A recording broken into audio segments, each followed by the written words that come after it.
Hi guys, welcome to my channel it's your study zone. I hope आप सभी लोग अच्छे होंगे।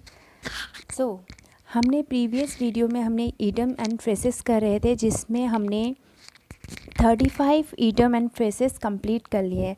आज के वीडियो में मैं आपको कंप्लीट 50 ईडियम्स एंड फ्रेजेस करा रही हूँ। ठीक है, तो लेट्स स्टार्ट। सो हमारा 26 ईडियम हमारा है blind date. So blind date बोलते किसे हैं? ब्लाइंड डेट हम बोलते हैं किसी अनजान व्यक्ति से मिलना। जब हम किसी अननोन पर्सन से मिलते हैं तो उसको हम बोलते हैं blind date. A meeting between a girl and a boy who have not meet before. एक लड़का और एक लड़की जब मिलते हैं ब्लाइंड डेट में, तो वो पहले से एक दूसरे को ना उन्होंने देखा होता है ना जानते होते हैं, तो इसको हम बोलते हैं blind date. Next is blue blood. Blue blood हम किसके लिए यूज़ करते हैं? जो लोग काफ़ी ख़ानदानी लोग होते हैं या कोई शाही व्यक्ति होते हैं, उनको हम क्या बोलते हैं? ब्लू ब्लड बोलते हैं।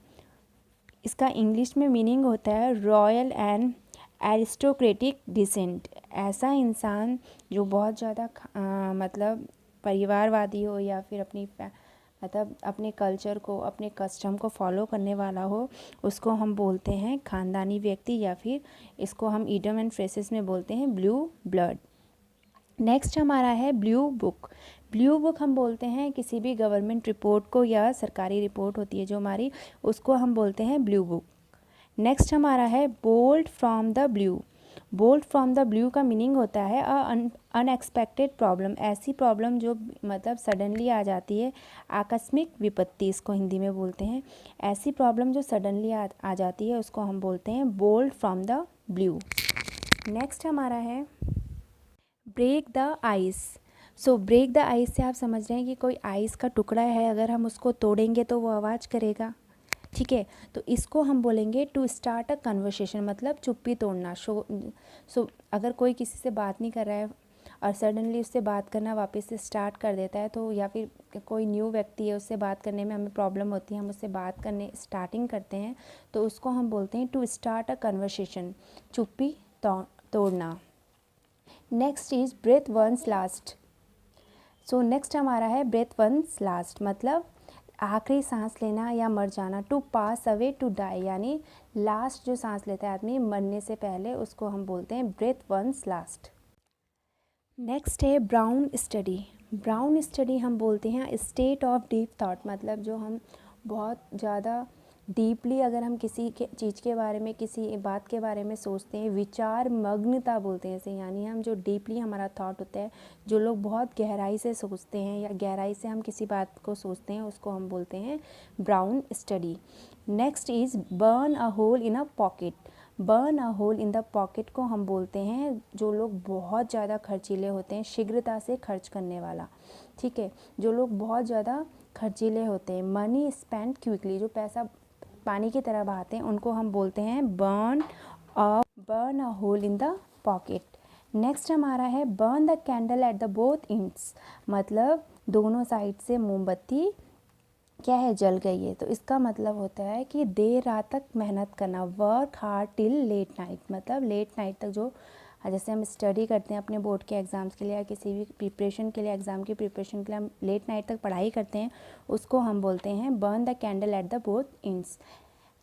नेक्स्ट हमारा है बर्निंग क्वेश्चन। बर्निंग क्वेश्चन हम बोलते हैं जो बहुत ज़्यादा हॉट इश्यू होता है, ज्वलंत प्रश्न, जो बहुत हॉट इश्यू होता है। जैसे कि आजकल हमारे एक्टर सुशांत सिंह राजपूत ने सुसाइड कर लिए, जो कि हमारे लिए बहुत बड़ा हॉट इश्यू बना हुआ है। उनके सुसाइड को लेके काफ़ी बातें चल रही हैं, ये एक हॉट इश्यू है, तो इसको हम बोलेंगे burning questions. Next is crocodile tears. Crocodile tears यानी मगरमच्छ के आंसू, इसको हम दिखावटी आंसू भी बोलते हैं। सो क्रोकोडाइल टीयर्स हम तब यूज़ करते हैं जब हम बोलते हैं अब कोई भी आदमी मतलब दिखावा करता है या झूठे आंसू बहाता है। सो इसका इंग्लिश मीनिंग हमारा होता है फॉल्स डिस्प्ले ऑफ ग्रीफ, यानी ग्रीफ मीन दुख या फिर उदास होना, मतलब झूठा दुख दिखाना किसी को, उसको हम बोलते हैं crocodile tears. Next is cry for the moon. Cry for the moon यानी चांद है, चांद के लिए रोना। तो चांद के लिए कौन लोग रोते हैं? जो मतलब जैसे बच्चे जिद करते हैं ना कि चंदा मामा हमको चाहिए, तो वो पॉसिबल नहीं है। यानी किसी इम्पॉसिबल चीज़ के लिए हम क्या करते हैं, जब जिद करते हैं तो उसको हम क्या बोलते हैं, क्राई फॉर द मून। किसी असंभव वस्तु की कामना करना, टू डिज़ायर द अनअटेंडेबल, मतलब किसी अनअटेंडेबल चीज़ के लिए हमें क्या रखना, इच्छा रखना। Next is cut no ice. Cut no ice means हो गया कि कोई भी असर नहीं होना। To fail to make an impression, मतलब किसी पे कोई छाप नहीं छोड़ पाना, अपनी बातों से या किसी भी चीज़ से अपना मतलब कोई असर नहीं डाल पाना, तो उसको हम बोलेंगे cut no ice. Next is dark horse. Dark horse हम यूज़ करते हैं ऐसी जीत के लिए जो हमने कभी उम्मीद नहीं की होगी, अनएक्सपेक्टेड हो जो अप्रत्याशित रूप से जीत जाए, उसको हम बोलते हैं dark horse. One who win unexpectedly, उसको हम बोलेंगे dark horse. Next is dead letters.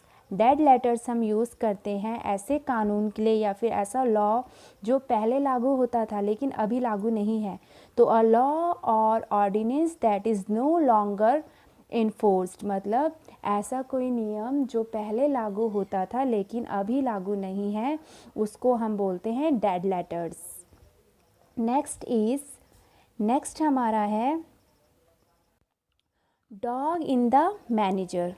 मतलब डॉग इन द मैनेजर हम ऐसे इंसान को बोल सकते हैं जो दूसरों को परेशान करने में जिसको मज़ा आता हो, मतलब जो खुद इतना कैपेबल नहीं हो लेकिन वो ऐसी पोस्ट में है जिससे वो दूसरों को परेशान करता है, ठीक है, जो दूसरों को उस सुख का भोग करने नहीं देता जो उसके किसी काम का नहीं। A person who prevents others from enjoying what he can not, ठीक है, तो उसको हम बोलेंगे, जो दूसरों को परेशान करने वाला व्यक्ति होता है उसको हम बोलेंगे डॉग इन द मैनेजर, मतलब विदाउट एनी रीज़न के किसी को परेशान करना। Next is donkey's year. Donkey's years हम बोलते हैं बहुत लंबे समय बाद, काफ़ी समय बाद, अ लॉन्ग टाइम, उसको हम बोलेंगे donkey's years. Next is draw a line. Draw a line यानी लाइन खींचना। अब हम लाइन किस लिए खींचते हैं, मतलब एक पर्टिकुलर टाइम होता है हम स्टूडेंट्स के लिए, हमारे पेरेंट्स बोलते हैं इतने बजे शाम को तुम लोगों को घर आना है, वो हमारा फिक्स टाइम है कि हमको रात 7 बजे तक घर पे आना है। अगर उस टाइम पे हम घर नहीं आते तो हमको पनिशमेंट मिलती है, तो वो हमारे लिए क्या हो गया, ड्रॉ लाइन हो गया, मतलब सेट अ लिमिट, हमारे लिए एक लिमिट सेट की हुई है। जैसे लक्ष्मण ने सीता के लिए एक लाइन ड्रॉ की थी और बोला था कि भाभी इससे बाहर मत आना माते, अगर आप इससे बाहर आएंगी तो आप डेंजर में, तो उनको रावण उठा के ले गया जब वो उस लाइन से बाहर आई। तो ड्रॉ लाइन हो गया एक लिमिट सेट करना। Next is eagle eyed. Eagle eyed हम यूज़ करते हैं ऐसे पर्सन के लिए जिसकी आंखें बहुत तेज़ होती हैं या फिर जो तेज़ तरार हो, तो तेज़ नज़र वाले को हम बोलते हैं विथ कीन आई साइट या फिर शार्प आई साइट, जिसकी बहुत तेज़ तीखी नज़र हो, जो एक ऐसी स्पेशल एबिलिटी रखता हो किसी चीज़ को देखने की, तो उसको हम बोलेंगे eagle eyed. Next is fair and square. Fair and square हम यूज़ करते हैं ऐसे इंसान के लिए कि जो निष्पक्ष हो, मतलब अपने डिसीज़न बहुत ऑनेस्टी के साथ लेता हो, इन एन ऑनेस्ट वे, जो क्या हो सही रास्ते पे चलता हो, उसको हम बोलेंगे। नेक्स्ट इज़ फाइट शाई ऑफ। फाइट शाई ऑफ हम बोलते हैं किसी चीज़ को टालना या फिर डिले करना। To attempt to avoid thing और पर्सन, मतलब किसी इंसान को या किसी चीज़ को, किसी काम को क्या करना, अवॉइड करना, तो उसको हम बोलेंगे फाइट शाई of. Next is fish in troubled waters. Fish in troubled waters हम यूज़ करते हैं किसी भी अनएक्सपेक्टेड या फिर किसी ऐसी परिस्थिति के लिए जो हमारे लिए सही नहीं हो और उस पर कोई दूसरा उसका बेनिफिट ले ले, तो विषम परिस्थिति का लाभ उठाना। To take advantage of problems of others, मतलब किसी की प्रॉब्लम्स का फ़ायदा उठा के अपना फ़ायदा लेना, तो उसको क्या हम बोलते हैं, विषम परिस्थिति का लाभ उठाना, ठीक है। जैसे हम मछली को पानी से बाहर निकाल देंगे फिश को, तो वो ट्रबल में मर जाएगी, तो हम उसका फ़ायदा उठा लेते हैं, तो वैसे हम किसी की to take advantage of the problem of others, किसी की दूसरे की प्रॉब्लम का खुद के लिए क्या करना, प्रॉफिट के रूप में उसको यूज़ करना। Next is French leaves. French leaves हम यूज़ करते हैं ऐसे इंसान के लिए जो बिना सूचना के अनुपस्थित होना, मतलब without any reason, without information, हमें क्या करते हैं, एब्सेंट होना। अ लीव विदाउट इन्फॉर्मेशन और परमिशन, ऐसी लीव जो हमने बिना परमिशन के या बिना बताए ली है उसको हम बोलते हैं फ्रेंच लीव। ठीक है, तो विदाउट इन्फॉर्मेशन के अपने स्कूल में, कॉलेज में, ऑफिस में अगर हम छुट्टी मार लेते हैं तो उसको हम बोलेंगे French leave. Next is get away with. Gate away with हम बोलते हैं टू एस्केप, ऐसी चीज़ से बच निकलना, किसी चीज़ से बच निकलना, उसको हम बोलेंगे get away with. Next and last 50 is get down to. Get down to हम बोलते हैं किसी काम को बहुत सीरियसली स्टार्ट करना, काम गंभीरता से आरंभ करना। To attend to work very seriously, किसी काम को बहुत ज़्यादा सीरियस तरीके से स्टार्ट करना कि इस काम को हमें अच्छे से परफेक्टली करना है, उसको हम बोलेंगे गेट डाउन टू। सो आज हमने 15 अपने कंप्लीट कर लिए हैं, 50 idiom and phrases. Next video में हम आगे के इडियम्स एंड फ्रेजेस कवर करेंगे। सो फ्रेंड्स, मेरे वीडियो को देखते रहिए, और अगर आपको मेरा चैनल पसंद आ रहा है, मेरे वीडियोस पसंद आ रहे हैं, तो मेरे वीडियोस को आगे शेयर कीजिए ताकि और भी स्टूडेंट्स इसका बेनिफिट उठा सकें। Okay friends, thank you so much.